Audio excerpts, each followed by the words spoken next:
এই সমাজকে চাঁদাবাজ মুক্ত করবেন, এই সমাজকে মাদক মুক্ত করবেন, এই সমাজকে ক্যাসিনো মুক্ত করবেন।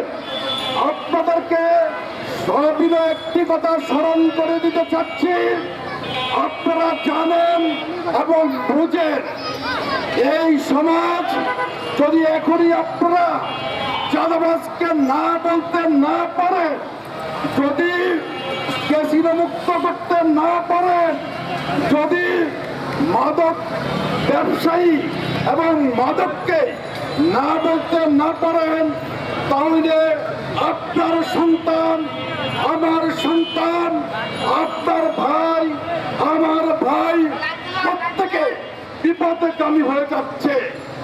একটা কথা বলে রাখতে হবে, একজন সংসদ সদস্য চাইলে তার নির্বাচনী এলাকাকে মাদক মুক্ত করতে পারে। একটা সংসদ সদস্য চাইলে তার নির্বাচনী এলাকাকে ক্যাসিনো এবং চাঁদাবাজ মুক্ত করতে পারে। কিন্তু অত্যন্ত দুঃখের সহিত বলতে হয়, আমরা কি দেখতেছি এই সমাজে? আমরা দেখতেছি সংসদ সদস্যগণ রক্ষক হয়ে ভক্ষকের কাজ করছে। তারা এলাকা এলাকা ভাগ করে দিয়ে মাদক ব্যবসা করাচ্ছে এবং চাঁদাবাজি করাচ্ছে, ক্যাসিনো ব্যবসা করাচ্ছে। বিনিময়ে তারা বড় অঙ্কের চাঁদা নিচ্ছে, বড় অঙ্কের টাকা নিচ্ছে।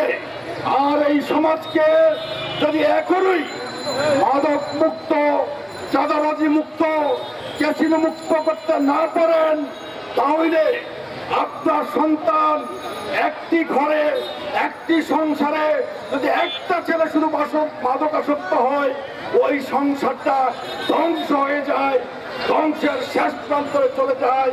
তাই আপনাদের কাছে বিনয়ের সহিত বলছি, 1000, 5,000 টাকার জন্য আপনারা কাউর প্রলোভনে করবেন না। এখনই আপনাদেরকে দেখতে হবে আরব প্রার্থীরা যে ভোট চাচ্ছে, তাদের সঙ্গে কারা ভোট চাচ্ছে, তাদের পক্ষে কারা ভোট চাচ্ছে, কারা তাদের প্রচারণায় অংশগ্রহণ করছে। এখনই যদি তাদেরকে না বলার সিদ্ধান্ত নিতে আপনারা না পারেন, তাহলে আগামী দিনে আপনার সন্তান যখন বিপদগামী হবে, আপনার সন্তান যখন মাদকাসক্ত হবে, আপনার সন্তান যখন ক্যাসিনোতে ঢুকে পড়বে, আপনি যখন চাঁদা দিতে বাধ্য হবেন, তখন আপনি এই সংসদ সদস্য কেউ পাবেন না। কারণ সেদিন দেখবেন ওই যে সংসদ সদস্য নির্বাচনে আপনি টাকা নিয়েছেন, ভোট বিক্রি করেছেন, উনি যদি আপনাকে 1, 2,000, 5,000 টাকা দিয়ে ভোট দিয়ে থাকে, বিনিময়ে উনি আপনার ইমান কিনে দিয়েছে, বিনিময়ে উনি আপনার জীবনটাকে ধ্বংস করে দেওয়ার জন্য প্রস্তুতি নিয়ে ফেলেছে।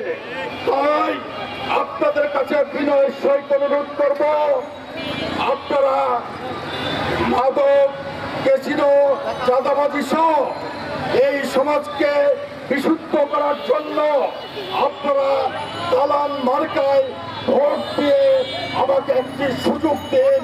মসজিদুল আকবরের দুর্দিনে যেভাবে হাট দিয়ে মসজিদুল আকবরকে তার বিশুদ্ধ অবস্থানে নিয়ে গিয়েছিলাম এবং মসজিদুল আকবরের প্রতিষ্ঠার 49তম বছরে দলিল করে দিতে পেরেছি।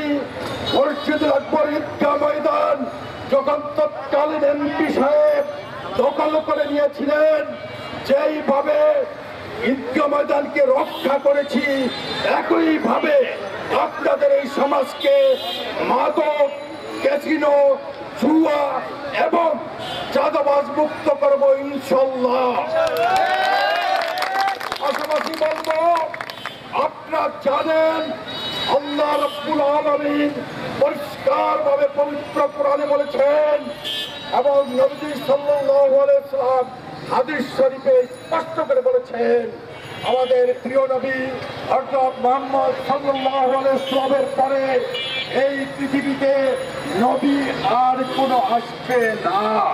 কিন্তু আমরা কি দেখলাম, বুকের সহিত বলতে হয় নবীজির ওফাতের 1250 বছর পরে গোলাম মোহাম্মদ কাদিয়ানী নামক এক ভণ্ড নবী দাবি করেছে।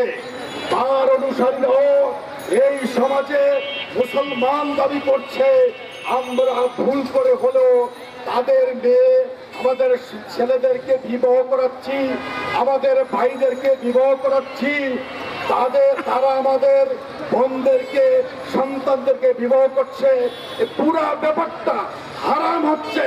তাই এখনই 91% মুসলমানের দেশে কাদিয়ানীদেরকে অমুসলিম ঘোষণা করতে হবে। দ্বীনের স্বার্থে, ইসলামের স্বার্থে, নবীজি সাল্লাল্লাহু আলাইহি ওয়াসাল্লামের সম্মানের স্বার্থে, আল্লাহ রাব্বুল আলামিনের বিধানের স্বার্থে। যদি আমি আলান মার্কানি ইলেকশনকে করছি, যদি নির্বাচিত হই, আপনাদেরকে সঙ্গে নিয়ে সংসদে এবং অত্র এলাকায় এই কাদিয়ানীদের বিরুদ্ধে সর্বাত্মক আন্দোলন করে তুলব। যে আন্দোলনের মাধ্যমে কাদিয়ানীদেরকে অমুসলিম ঘোষণা করতে বাধ্য করা হবে। সবাইকে ধন্যবাদ। আমি সবাইকে মিছিলে অংশগ্রহণ করার জন্য, সামনে মোটরসাইকেলগুলি চলে আসবে,